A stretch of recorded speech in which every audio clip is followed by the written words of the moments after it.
Good evening, everyone. Welcome. I'm Alicia Zymet, the Public Programs Manager here at the Newberry. All of you here in the room, and also those of us joining us online, thank you so much for being here this evening and for joining us for our conversations at the Newberry. Two fish swimming upstream, finding creative reward in artistic resistance.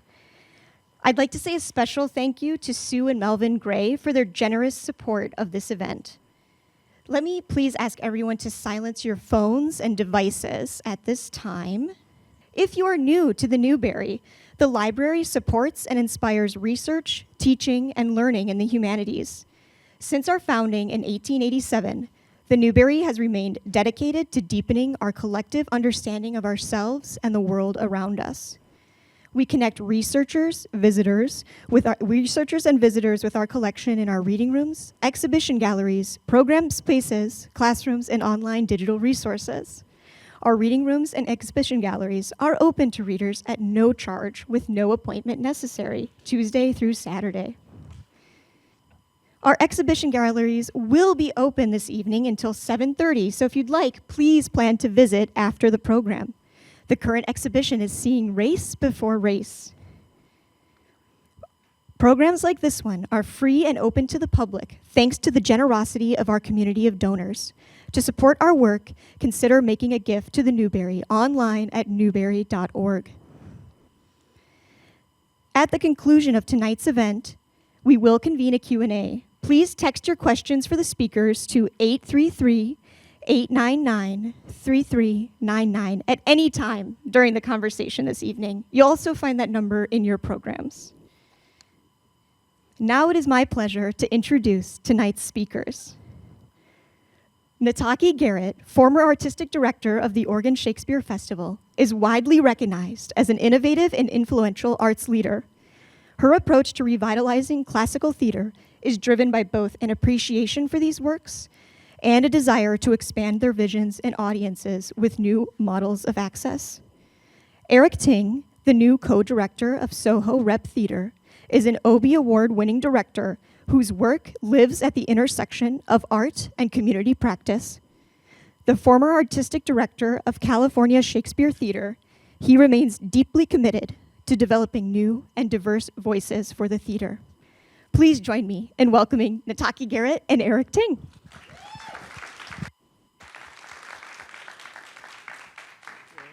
Hey everybody, how y'all doing? I'm Eric. Is that working? Is this one working? Okay, great. I won't yell through it. Celine Dion, you gotta. Celine Dion, I forgot. Anyhow, can we Am I doing it take right? Can we take a quick we were told early on that there might be some folks in the room who weren't familiar with sort of our particular industry, so I just thought I'd take a little quick gauge of the room. How many of you are theater goers? Okay, great. How many of you are subscribers? Okay, great. What else? I had two other questions that I was going to ask, and now I've forgotten. Shakespeare Theater? Oh, how many of you love Shakespeare? Okay. Is there anyone in here who ascribes to the, if I never see another play by Shakespeare again, it won't be too soon?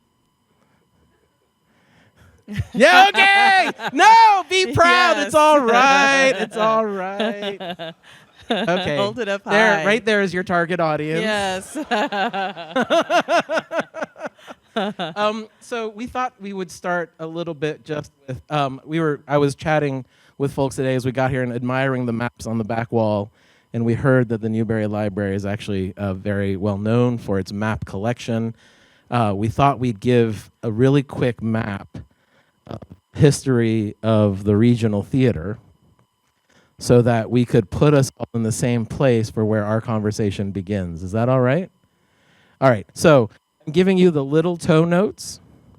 So this is not, don't quote me, Zoom on anything. But it's enough to say, like, you're going to find that there's a lot of regional theaters in the country right now that are in the midst of celebrating or have just celebrated or to celebrate their 50th anniversary. So we are looking at half a century of a movement of cultural arts in our cities that was started with an eye to bring sort of like specifically the theater arts, and more specifically perhaps the classical theater arts, into urban settings across the country about 50 years ago.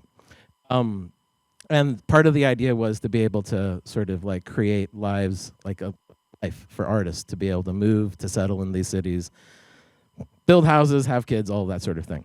That regional theater movement was built upon a business model. That business model is known as the subscription model. A large percentage of you contribute to that system, which is great. Stay as long as you can, but right now. That subscription model. It was started by a woman. Yes. The idea came from Zelda Fitch-Handler, who was at the Arena Stage Theater and was an artist who came up with this idea. And at its heart was a sort of this notion that a community will invest in the cultural life of the organization. Essentially, it's a for-credit model, right? It's like, we'll pay you money now for the season that you're going to offer us a year from now. And that was the kind of relationship that all of these theaters had with its audiences for a very long period of time. That's just that's kind of like understanding the baseline of the regional theater model. Really gross generalization, reductivism, et cetera. But you can look it up. It's online if you really need the details. It's in full detail all over the internet. Anything you want to know about the American theater is there for you. More details than I have to offer. So the thing that we want to talk about to get us to this kind of title of the evening is for a number of decades, most of these theaters were run by the same people. Yeah, sometimes they were run by founders, and sometimes they were run by the next tier of support staff, and that support staff started moving across the country to go run other theaters, almost exclusively a white male-led or dominated industry. I think we're supposed to call it an ecology now. And probably in the late 90s or mid 90s or maybe even the early 90s, someplace in the 90s, there was a huge sea change. About maybe 15 white women were appointed to positions of leadership in some of these theaters. And at the end of maybe about 4 or 5 years, there were about 5 or 6 of them left in those positions. And a lot of that has to do with the sort of structure that Eric laid out. You have these subscriber-based theaters. They liked it the way it was. The new person ignited within people a fear that there was going to be too much change too fast.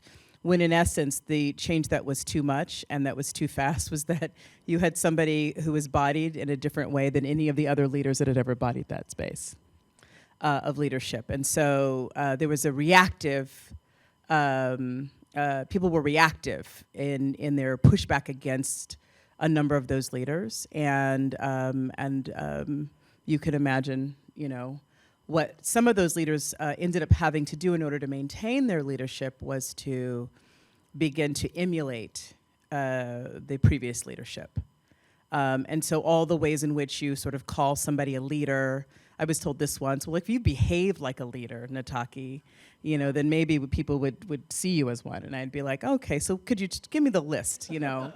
Let me behave like a leader right quick and then see if I'm not on the first train smoking out of here because all the labels that come with somebody who's bodied like me would actually be placed before anybody would see any of that action as leadership. But I digress. But do you really? Certainly another one of those frontiers in terms of the sort of the picture of leadership of our organizations in this country was artists of color, sort of like people of color, BIPOC individuals. And so Nataki and I were both part of another wave of artistic leadership appointments where we saw oftentimes directors of color, producers of color being placed in specifically artistic director roles, I should say. So in 2015, I was appointed as artistic director of California Shakespeare Theater, which is affectionately known as Cal Shakes, located in the Bay Area.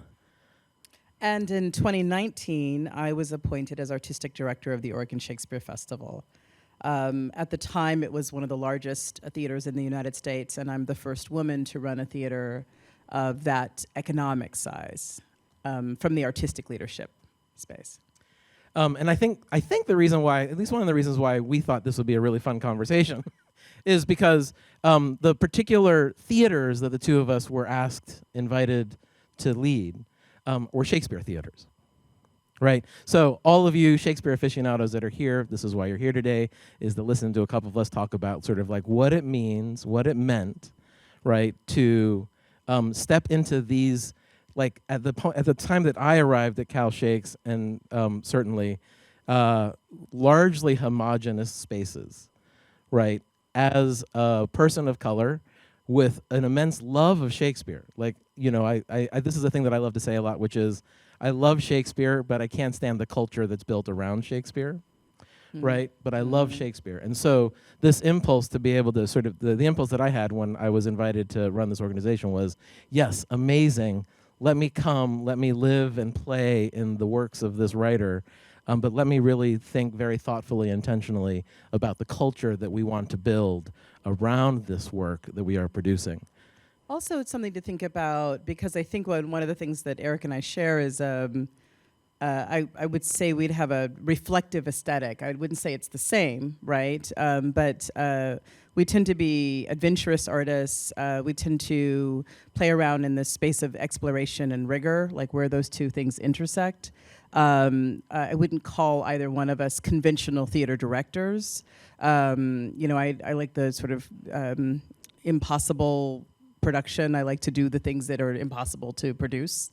You can describe what you like to do. So I tend to be drawn towards the things that you can't really put on a stage. And so to be put into these leadership positions in these theaters where there is a high degree of conventionalism, you know, the well-made play. OSF is the home of American Revolutions, which was a response that was brought up by Bill Rausch. This idea that you would commission 37 playwrights to write plays in response to different movements, different times in the history and the scope of this country. But there's this sort of, if you go back through some of those plays, there's some like tremendous plays, but a lot of the plays are sort of conventionally wrought. Some really exciting, impactful plays.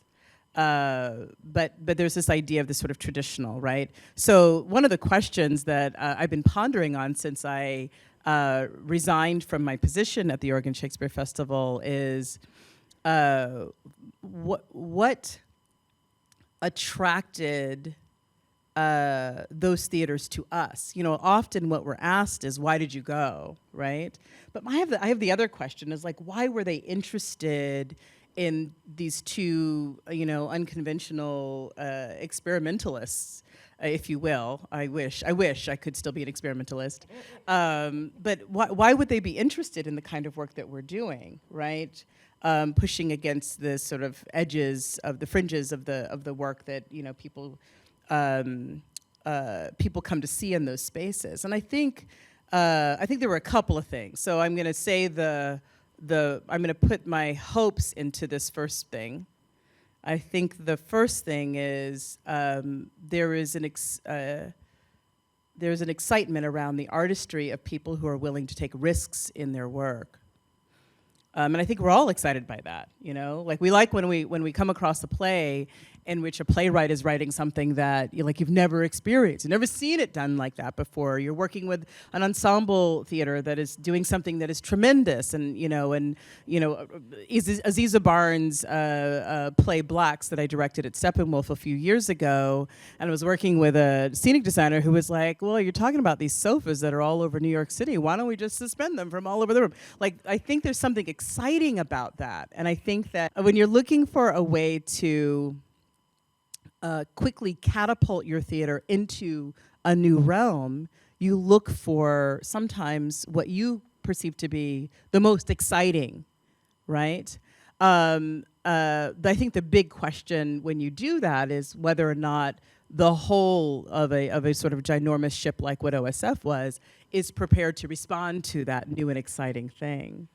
What do you think about that? I mean, so I'll share another story with you all kind of that illustrates this experience that our audience at Cal Shakes had.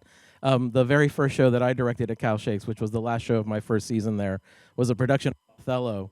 And if there's a way to describe my work in the classics, and particularly around Shakespeare, it's Brechtian. That a lot of the way that I approach the canon is actually through a place of commentary and sort of like interrogation. And oftentimes, where these productions are in dialogue with the audience on a meta-theatrical way, right? So the production that I directed at Cal Shakes was Othello. We did a number of things. We had like a stand-up act. The actor playing Cassius was doing kind of very provocative stand-up comedy as the audience was coming in. So a few people left before the play even started. And the actress who played Amelia, sort of like when the strangulation is happening, we kind of dinged out of that event, and the actress playing Amelia delivered a verbatim description of what happens to the human body when it is being strangled. And it lasted about 2.5 minutes, which is it actually lasts longer, right? And then the last thing we did was so as Othello was about to kill himself, we stopped the play. The actress playing Desdemona stood up from the bed and said, "Hey, our director has directed us to hold a talk back with you for 10 minutes before we end the play." And so we put a little timer up. That clock reminds me of it a little bit. And this is a really good example, was that we had this talk back, the very first preview performance during this talk back. It was announced and like hands shot up all around the theater. The person that they picked was a gentleman sort of sitting towards the front of the theater, an older gentleman. Raised his hand and he stood up. He was handed a mic. He said, "Yes, I have seen 14 productions of Othello in my life, and this, without doubt, is the worst production of Othello I have ever seen." And then 15 hands shot up right after that, and it was like all these people saying how they'd never seen anything like it before, and could they see more? So that actually became a kind of, like, if I were to describe a kind of relationship between the work that I did at Cal Shakes and the experience of our audiences, at least part of it would be that, right? That we sort of like, it was a kind of a love-hate relationship, because it was clearly a thing that was subverting, right? Subverting familiar tropes. It was subverting the sort of security that people had when they came to see these plays. But it was cracking something open for people. So why do you think our theaters were drawn to? Oh, yes. So so it's worth naming. Like, this is weird because it's turning into a kind of conversation, which has always been the case with Nataki and I, right? Like, we talk about Shakespeare, but we also really are talking about the field, right? We're talking about this art that we both love so much and find ourselves maybe in and out of love with from time to time for all the reasons. And one of the things that I think is worth naming is that, similar to what Nataki was saying about all of those women leaders, that that sort of, there was that wave and then it kind of got smaller. I think if we look back now on the wave of BIPOC leaders, does everybody know what BIPOC means? Black, Indigenous, people of color. Great. People of the global majority is another way that Another way, like to yes, say that. absolutely. Thank you. That what we found right now is, if you reflect back on those leaders, many of them are no longer in those positions anymore. In some instances, they've gone on to other theaters, but in many instances, they're not there. They're not running institutions, certainly of that size anymore. I think it's worth saying that I think in 2 instances that they've gone on to run new theaters. Only 2 instances, what you're saying? Yes. Mm-hmm. Yeah. Oh, sorry. I don't. Yes. Nataki's like, make sure this is clear to y'all. Yes. So we can talk about that another time, perhaps. But we want to say this because I think, to answer your question a little bit, for me, one thing that I am aware of is that the regional theater model, we've said, is kind of, it's suffering, right? So there are always exceptions to the case. There are theaters that are doing well even today after this like 3 years of a pandemic that is now an endemic, et cetera, et cetera. Audiences still haven't found their way back yet. We don't know how to be in large communities without feeling a little stress, a little concern or fear or discomfort about like what that risk is, for instance, right? The audiences, the traditional audiences for theater are a little older. And as such, right, those audiences are also the ones that are least likely to return into these kinds of public settings, the public sphere. But one of the big things was that this actually, this sort of decline in the theater, in our theaters, was happening before the pandemic. The pandemic was merely an acceleration of that. So what we were seeing in our theaters was that the subscription base was, and I say this very affectionately. Basis for the regional theater movement. Yep, working our way back. The subscription base was, I use the phrase aging out, which is just they were aging, and in some instances they were they were no longer able to go to the theater or not going to the theater anymore. They were not being replaced at the same pace that they were leaving, and so many of these theaters were already in kind of dire financial straits. And that actually includes, I would say, the recession of 2008. That actually meant a lot of the cash that theaters had built up across the 80s and 90s and early aughts, like a lot of that cash went away during that period of time as theaters were finding ways to stay afloat, right? So what happened was you had a lot of theaters that were seeing leadership transition for the first time in decades. Let me say that again. They were seeing leadership transition for the first time in decades, which means that all those relationships that we normally build up as artistic leaders, as managing directors of theaters, those relationships were being held by the same two people for 10, 20, 30, 40 years, right? And people were retiring because they couldn't figure out how to make the model work. And they were tired because they're human. And they were like, you know what? Time for me to go and let somebody younger and maybe, somebody else who can deal with this. And so that was what you found, was a lot of these theaters then went into these search processes looking for that person that was going to do any number of things, like drive foundation gifts, drive like an excitement around the organization. So make you think a it was statement fiscal. about, You think the attraction was fiscal. Oh, I think it absolutely was. I mean, the truth of it is, I'm a cynical person when it comes to the nonprofit industry. I use that phrase very intentionally, right? So it absolutely, it's almost like every major change that's happened in the nonprofit industry has, on its foundation, if you look in the right direction, it's financial in nature, right? Like somebody convinces somebody that this is the way to some kind of to make enough money to be able to sustain the thing. Yep. Yes. Yep. Mm-hmm. Yep. Mm. So that's my sense. Like my sense is sort of like that was also if you looked at the way at funding trends at the time that this was starting to happen, you could see very clearly that was the thing that people were pushing for. The Mellon Foundation specifically, like for instance, was like supporting artistic leaders of color in these institutions, and so and that's just one example of many. And so what that meant was Doris Duke as well. Yeah, and so that's a way to convince a board, for instance. Like if there are people in an organization that are looking for that kind of change, right? The narrative there, you can apply as you are going through the search process, for instance. So.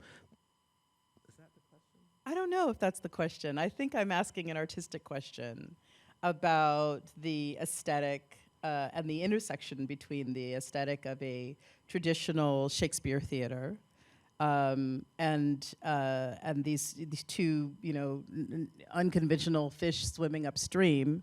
What does it mean to have those two things collide? And I think my other question is, because I don't have a conceit about it, right? Because I lived in it, so I'm not like, oh, they shouldn't have or they should have, right?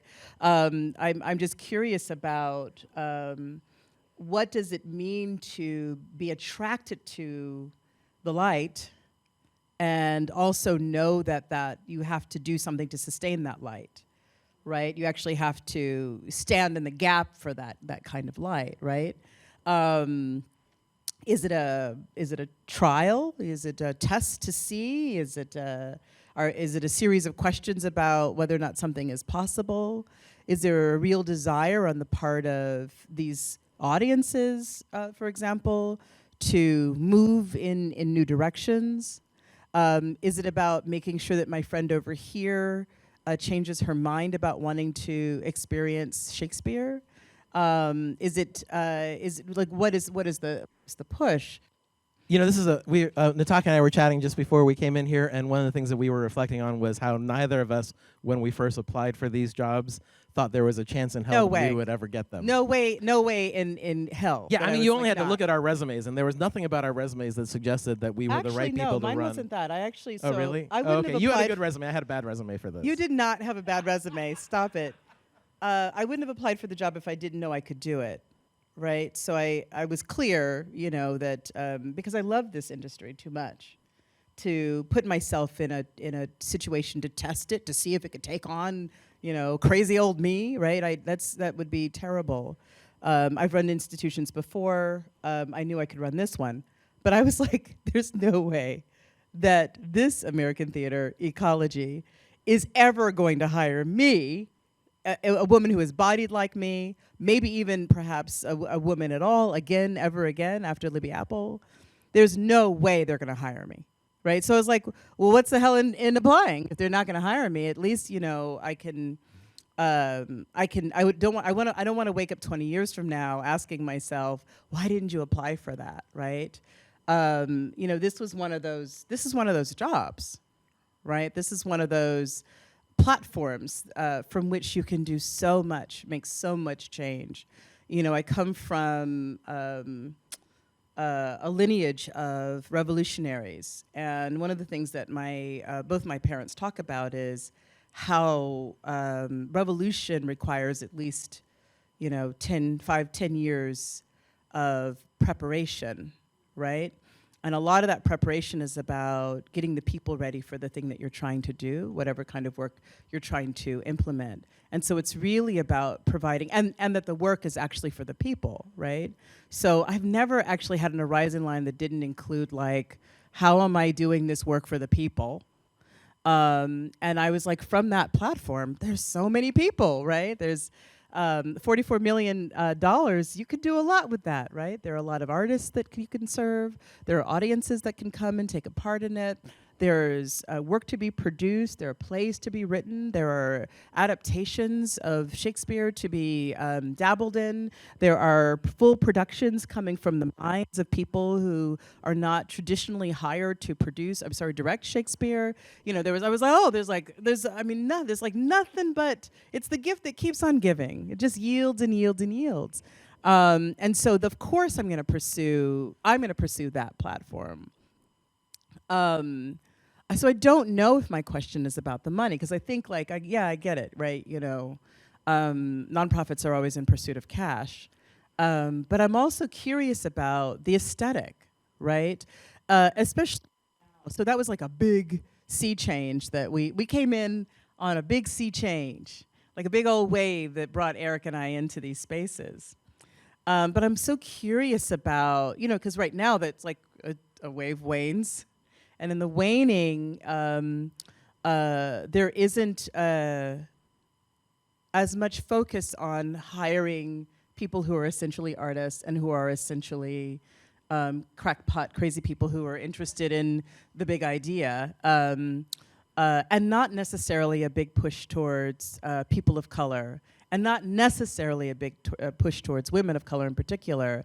And at the time, I was the second Black woman hired to run a regional theater. Just to say that again, we're talking about a movement that's 50 years old or longer, and I'm the second. I'm also the second one to make it past the 6-month mark. You understand? So, you know, you just start to go like, I wonder what the goal was in the pursuit. We're like, why are Shakespeare theaters so interested in the light? And I'll answer my question. I think that there's an eagerness. How am I going to say that? I was like so big and bad when I said I was going to answer my question. But I think that I think that even these institutions are compelled towards something that they can't imagine, right? Because that is what theater does, right? It gives you access to the unimaginable, or it gives you the opportunity to witness in a world that doesn't reflect you back, but it might reflect somebody else's experience back. And I think that the theaters themselves have that same kind of deep attraction. And I think we're at a time, this weird time in American theater history where you have this sort of audience that's been cultivated over 50 years, and they seem to be seeking something that the artists are not altogether interested in. I feel like there's a polarity happening right now. When you get letters that say, "Oh, we want to be entertained," and it's like, well, so what's entertaining? Well, Death of a Salesman, because it doesn't challenge me. And I'm like, what? Like, what are you? We want regular Shakespeare because at least we know what we're getting. But like, what are you talking about? Like the kind where people are at war, or the kind where there's murder, or the kind where there's incest? Like, what is regular Shakespeare? So you start to like what are you asking for? We want to go back. We want traditional. Oh, what does that mean? Shakespeare that was done during Eisenhower's time? Because that's what they mean, Traditional Shakespeare was not like that. Original Shakespeare was actually hard to watch and difficult to pay attention to, and that's why he wrote so many signifiers into the play so that you would know where you are at any given time. If you turned away for a full-on hour and turned back, here is the word that tells you that we're at this point in the play. And so the question is, it still stands for me, because I do think that there's a real pursuit, and a desire to be inspired. And that's why, you look in the direction of people like us. And I should say also sort of like, I didn't think that there was a chance that I would get hired for this job, but the theater was ready for it. Like, and this is like, so I think it's worth naming. I mean, listen, I'm gonna say some nice things about Shakespeare for a moment, which is, like, when we think about the history of the Shakespeare Theater in this country, right, and we think about sort of progressive movements in the theater, and we look at specifically, for instance, casting of actors in these productions, it was often in the Shakespeare theaters that we saw sort of like a break from sort of the verisimilitudes that we often think of when it comes to casting. And we saw diverse bodies on stage, and that was a movement that happened, very early in the Shakespeare Theater, and it happened because of the Shakespeare Theater in this country. There's something about the poetry of it, the distance of it as a historical kind of like piece of text that allowed audiences to suspend a certain kind of, they were able to sort of embrace those choices, right? So what you find is, I think in general, there is within these organizations a kind of there's a progressive thread always, right? Which is like, if you're gonna seek change, seek it in the space of this extraordinary cultural monument, right? I call it a cultural monument, like if you all know, like the whole monuments movement, right? To kind of like really examine what we put up on these pedestals. And I think of Shakespeare as a cultural monument, especially in the English language speaking world, but also basically in like all of the colonized world, right? Sort of like, so thinking about that, like thinking about Shakespeare from that perspective, this impulse, right? To be able to say to yourself, well, if we can make a difference in this space, right, in shifting how people meet the work, if we can actually address those obstacles that we, like so many of us hold, these are as assumptions around this work, right, that it's incomprehensible, that it's not for me, that it's like if we can actually make those changes, that's actually where like there's like an extraordinary impact to be made in these spaces. That's kind of why I said yes. Like at the end of the day, what I saw in this was an opportunity to arrive at this space and to say, no, there is something about this notion that there are stories embedded in the human experience that can be told over and over and over again, and with each iteration can mean something different to the people that are hearing it in the moment, right? That it's a theater and not a museum, right? That it's not about preservation of practices, it's about interpretation, right? And building bridges. And that was the space that I was entering into with immense excitement. And I think all like I don't want to speak for you, but like, and that's kind of like, and there's something elastic about Shakespeare, right, which you don't find in other works, and you certainly can't find in like the Arthur Millers or the Tennessee Williams for various reasons right now. But there's an elasticity to the works of William Shakespeare that also But maybe in 400 years you might be oh able yeah, to exactly. Well, that's what I'm saying. It's time. Like time is the gift, right? This is sort of the distance from this work. Greek work similar, right? But there's something about that elasticity that I think is immensely potent from an artistic perspective in terms of using these stories to reflect the world that we live in right now. So my first and only Shakespeare production as a director, I've produced Shakespeare several times in several different organizations, but my first time actually directing it was this year at Oregon Shakespeare Festival. I directed Romeo and Juliet. I set it in an unhoused encampment, and I placed the two families against each other. One family was housed in RVs, and the other family was housed in tents. And my question was, because my introduction to Shakespeare was in the 7th grade, my 7th grade English teacher actually just wrote me recently.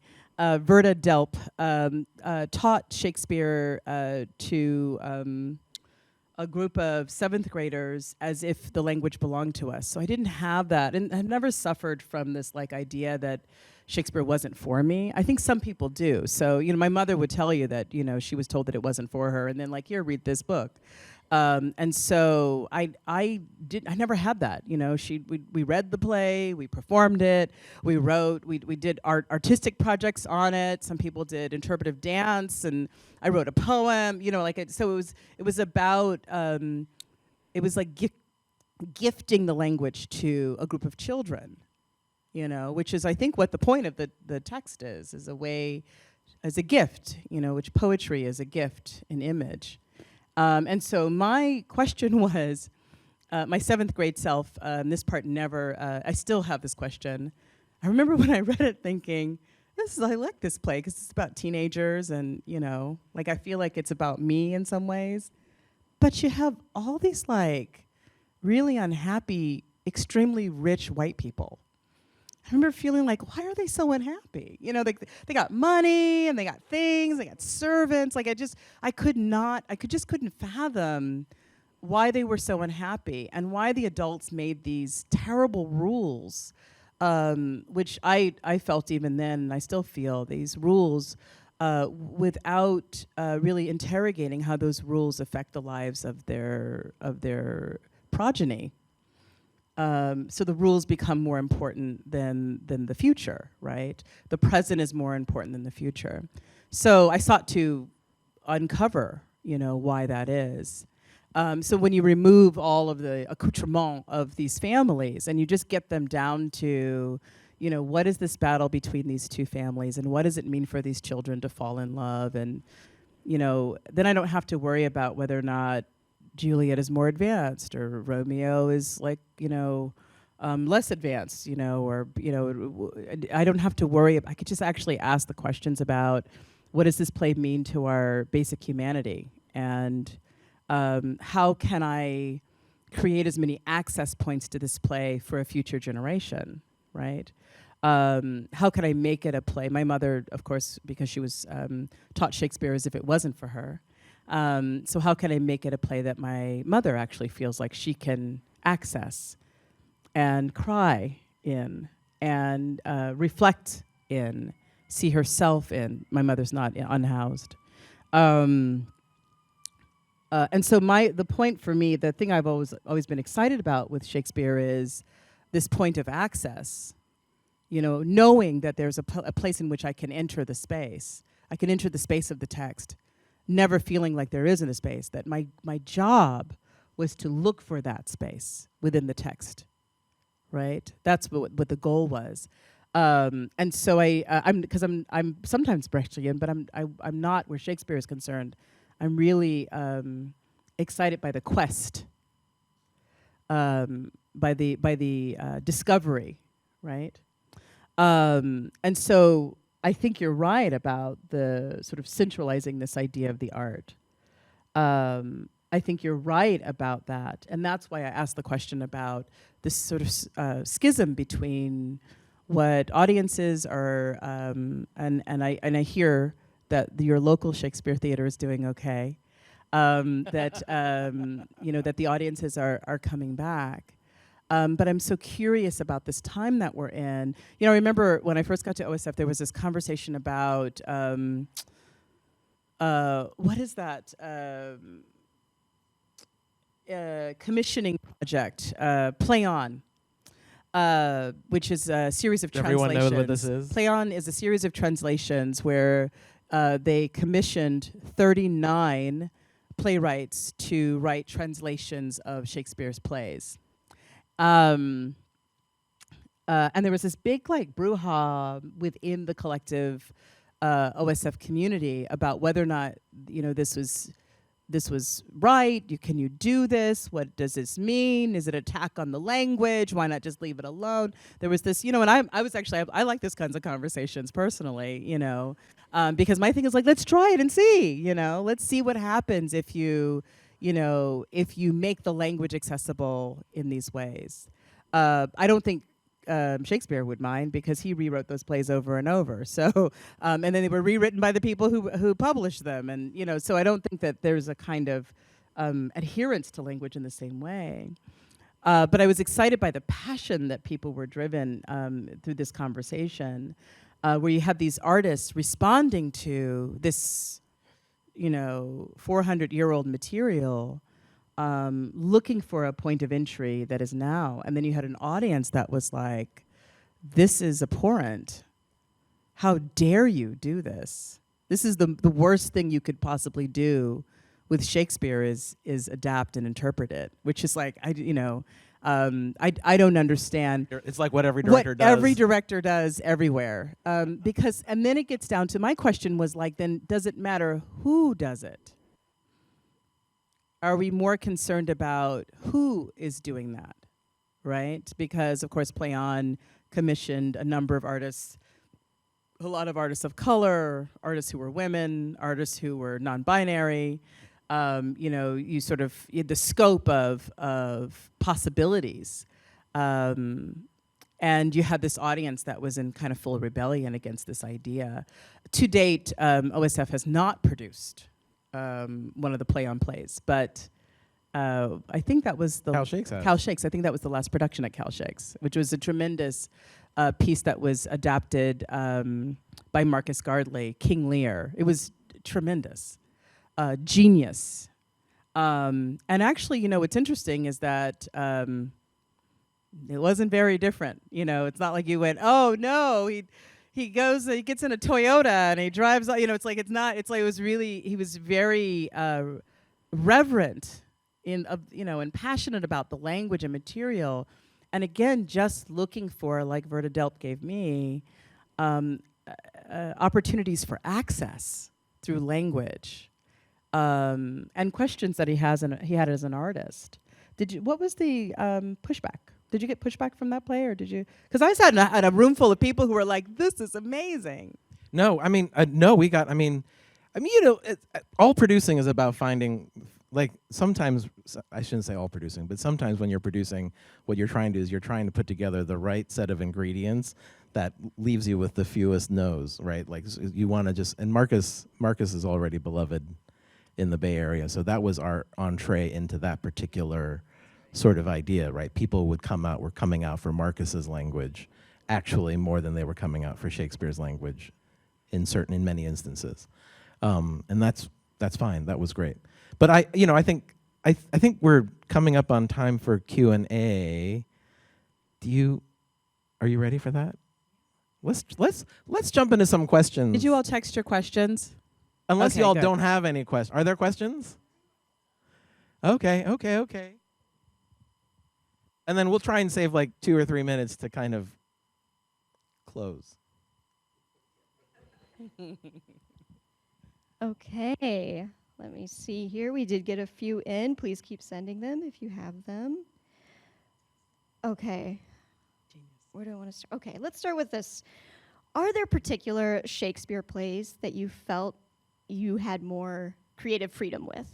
I mean, my answer to that is yes, and I think so. There are some Shakespeare plays, like this play "All's Well That Ends Well." What? I just don't get it. You know, like. But I would say all of the plays. You know, I feel like again, I believe that a creative mind can access the material. And make discoveries, you know, and I think that that's just about any creative mind under the sun. So, and that's the part that's exciting for me. What about for you? Whose question was that? Can I just ask?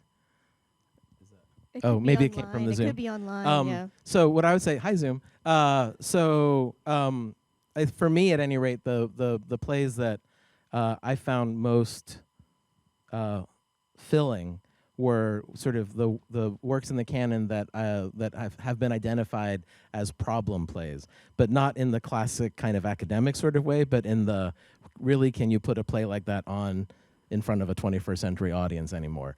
And that the reason those plays in particular were interesting to me, you know, the Othellos, the Measure for Measures, the, you know, the Taming of the Shrew, sort of like, what does it mean to actually put those plays in front of an audience today? And how do you meet that work in a way that allows an audience to see it and actually wrestle with what is problematic about it? That to me was really kind of like what I was looking for. I'll say the same thing. I kind of just like all of them. And as a director, I think I'm more inspired by tragedy. You know, my favorite is Titus Andronicus because those people are so deeply terrible. And there's a level of rage that modern society doesn't allow you to have access to that I just find to be very gratifying within that material. If you're going to have rage, it should be expansive in that way, and you should do it in a play. Fantastic, thank you. Okay, do you see a trend of Shakespeare theaters doing less and less Shakespeare? And if so, is it in any way tied to changes in the audience? No, we're not responsible. Joke, we're not actually responsible. So yes, I do think that I think that the American theater, the American Shakespeare Theater movement, if you could call it a movement, was reflecting what was happening in the public school system. And I think that so you have, you know, I go back to my mother. Hi, Mom. You have people who read several different Shakespeare plays in high school or junior high school, right? And so you have a generation of people who were introduced to that material very early. And so there was a desire to see it performed. And then I think now the two plays that you're most likely to be taught in American public schools are Romeo and Juliet and Hamlet. And often what you're taught is an overview of the play. You don't read the full thing.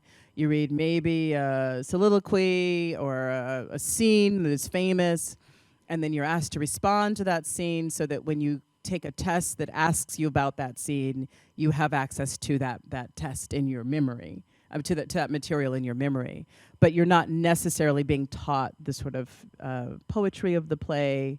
You're not even being taught about it being a play, right? And you're not taught the canon. And so as we become a society that is less and less engaged with dramatic material in school, you'll have less audiences. You actually, what I think has happened is you have audiences who are intimidated by the notion of Shakespeare. And so they won't come because they're intimidated by the idea. And if you have 2 or 3 generations of people who are having that experience, and you have 2 or 3 generations that are dying out, who are the holders of an experience in which they were given access to that material, you're naturally going to see a shift. So it's harder to produce Shakespeare because there are a lot of people, right? And so theaters, that sort of Bumble's cost disease is a real thing. It's hard to produce, especially when you have that many bodies. And so in larger theaters, you have the number of people on a stage, and then you also have all the people that help make sure that those people on the stage can actually do their work. All the people who work as stagehands and craft people, and the people who work in costumes, and then you have the big marketing. It takes a lot to produce Shakespeare in the 21st century. And so as that continues to be more and more costly, you're also going to see less and less theater produced in the larger theaters. Now, what I do think might happen is, where sort of the human animal still has a real deep desire and a preoccupation with storytelling and poetry and image. I think you're going to find some of the smaller theaters going, oh, we could do this with 3 people. And they're doing that now, but I think that's going to become the space where you find more people exploring the material. They may not learn it in an academic sense, which I think is fine, because the original people who did that work they didn't do it in an academic space either. Remember, it was to experience it. And so I think what we'll find is an evolution of access to that material, but the thing that we both inherited as leaders, these spaces that were dedicated to that material, I think we're just going to find that there's, less and less and less audience. What I found at OSF is that there were less people. It was harder to produce and also harder to market at a Shakespeare Theater, unless I was going to pull out the sort of Eisenhower brand costuming that people felt reflected a traditional way of doing Shakespeare. Also, I maybe want to just ask a little bit what it like when we say less and less. So American Theater Magazine's just back in print right now. American Theater Magazine every year publishes the top 10 most produced playwrights. But way back at the beginning, when they were actually creating these lists, they kind of intentionally left Shakespeare off the list, because Shakespeare was always at the top by far. Right? There was no comparison. So when we talk about is Shakespeare being produced less and less in this country, I think you have to hold also the fact that it actually demands extraordinary amounts of resources, even in its current state. And then if you add play on to that, that's a whole nother thing as well. And it just, so I think I think we want to also just kind of make sure we're holding all of that in the conversation as well. Thank you. Okay, let me see. What learnings are you each bringing with you as you continue your journeys as artists and leaders beyond these Shakespeare organizations? What? You've been out longer. I was in longer and I was out longer. So I'm actually, I thought I was never going to run another theater again in my life.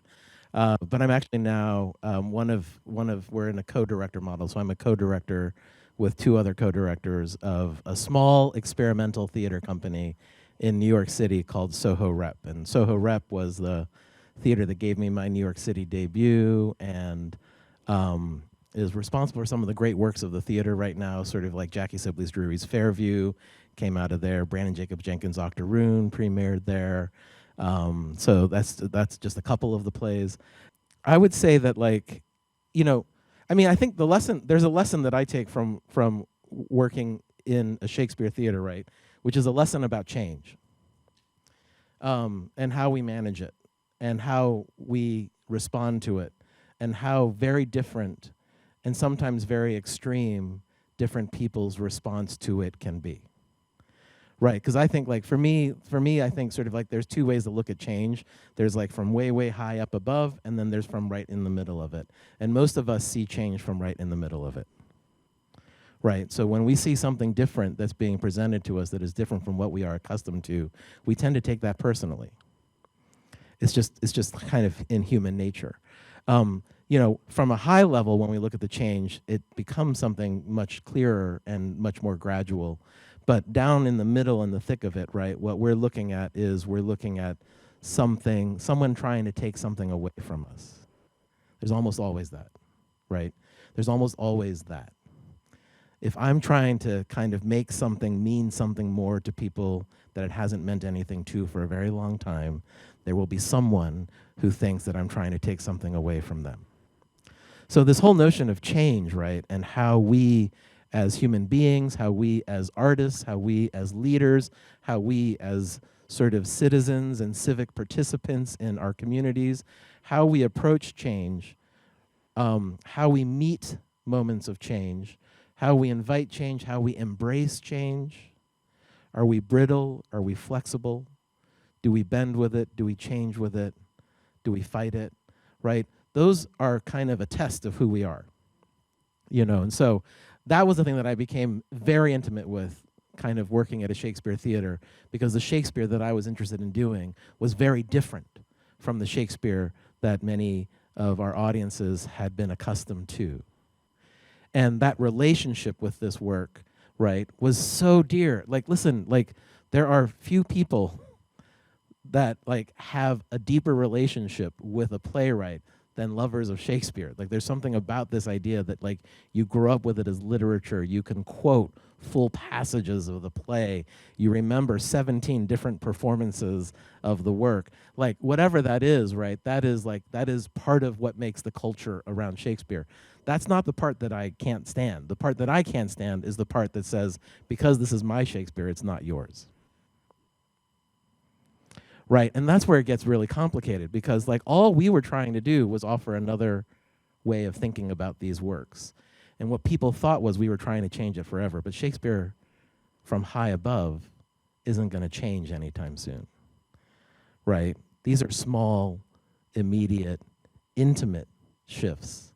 But from high up, Shakespeare is going to be Shakespeare. And so the questions that I always have as I move into spaces today are sort of like, what is the change that you are looking for? And are you ready to come with me on the change that I am? That's beautiful. Yeah, I second that emotion. I do. I feel like my my lessons in leadership are not connected to people's perceived relationship with Shakespeare, because I led a Shakespeare theater after a leader had already begun to dismantle the sort of tropes around how you produce Shakespeare, what kind of clothes people wear, you know, whether or not it's set in an Elizabethan time or whatever, right? So in my quest to continue that work, what I learned was that when you run a theater that has that kind of impact, that is producing on that scale, the big fear has to do with who actually has power. What I found to be really interesting was, so just before I resigned, I had this interview on a podcast in which somebody asked me if I thought I had too much power. If that's why there was so much pushback against my leadership at OSF. And I had paused, and I had this moment of like, what? Because I ran a theater. I wasn't elected into, I wasn't the president, you know what I mean? I wasn't elected into any kind of position. You know, I applied for the job and I got it, right? And so what is this idea of power? So I've been thinking about this for a while, this idea that I might have too much power. And what that means to me, why I think that question was asked, is because these theaters are the culture bearers of a society, and that society has created a hierarchy in which one group of people's stories is considered to be universal, and everybody else's stories is considered to be specific to them. And they tie their stories to this sort of representation in Western theater, which is this idea of Shakespeare, right? And so if I hold the ability to be able to produce that work, I shift the status quo just by being a person who is bodied like me in a position of leadership. because all of a sudden, this idea of this hierarchy that says that a group of people are on top and everybody else is sort of cascading down to the bottom, that hierarchy actually gets disbanded if the person who has the power looks like me.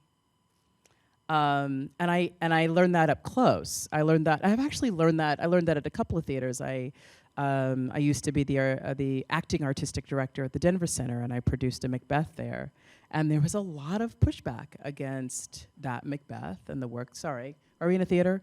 And the work that we did there. In a library. Yes, I'm in a library. I can say it. Macbeth, Mackers. But the pushback actually had to do with who has the right to access that material and interpret it, and then give it back as an artistic response to the material. Like who has the right to do that? And I think that's really important for us to remember, because the level of blowback was unreal, right? And when I think about why people were so filled with vitriol, I think it has to do with a fear of that power dynamic actually shifting because there's equity and access. And I think we have to think about that for the future of our field, One last thing I'll say is I think about that when I think about the there was this racial reckoning that happened after the public execution of George Floyd, and that it was this thing that rocked the American theater. There were all these responses. Theater artists in major cities across the country responded, and the theaters responded by publishing statements and hiring more people, BIPOC-bodied people, and I think that the response was, let's do this for these people so that they don't feel so bad about working in the theater. When actually, what the outcry was based on, what is driven by, was this desire to change the theater for everybody. That there was a need to actually make changes so that it wasn't a harmful space. There was this need to make these changes so that it was a space that everybody had access to, both people who worked within the theater and people who were coming to the theater. And the conceit that somehow hiring a couple of BIPOC-bodied people was the answer is actually more cynical than what you said earlier. This level of cynicism that you're not responding to the need of an industry.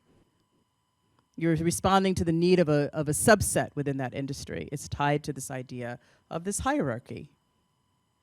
And so if we want a future that includes, I don't care what kind of theater it is, we have to really think about whether or not we're willing to become a theater that models a way to disband that hierarchy. Because if you don't make change for the good of the whole, you won't make any kind of change at all. It'll only be for the people at the top. And our industry really has a responsibility to shift that, because we reflect culture back to itself. Thank you. That was fantastic. I think we're at time, so let's again express our appreciation to Nataki Garrett and Eric Ting. Thank you. And thank you again to Sue and Melvin Gray for their generosity with this program. All right, thank you all so much. We hope to see you again soon. Thank you, everybody.